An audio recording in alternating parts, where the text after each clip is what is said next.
શું ખરેખર ગધેડાના લગ્ન કરાવવાથી વરસાદ પડે છે કે પછી આ માત્ર એક અંધશ્રદ્ધા છે? મહારાષ્ટ્રના એક ગામમાંથી આખું ગામ ભેગું થયું, ઢોલ નગારા વગાડ્યા અને જાન નીકળી, પરંતુ દુલ્હા દુલ્હન કોઈ માણસ નહીં, બે ગધેડા હતા.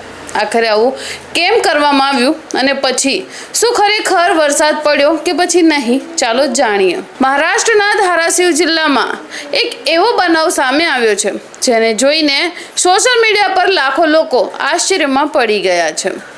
ગામમાં લાંબા સમયથી વરસાદ નહોતો પડી રહ્યો, જેના કારણે ખેતરો સુકાઈ રહ્યા હતા અને ખેડૂતોમાં ચિંતા વધી ગઈ હતી અને પાક બગડવાની ભીતિ પણ વધી રહી હતી. એવામાં ગામ લોકોએ એક અનોખો નિર્ણય લીધો છે.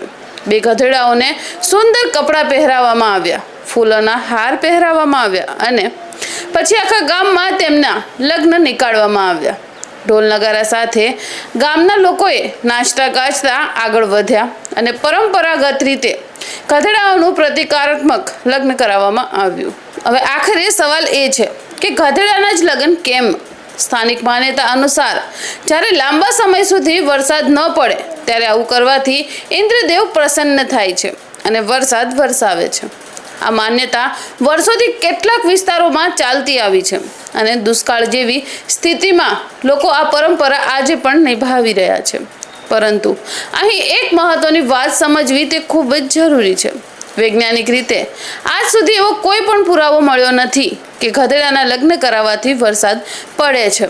વરસાદ હવામાન, વાદળો, ભેજ અને અન્ય કુદરતી પરિબળો પર આધારિત હોય છે.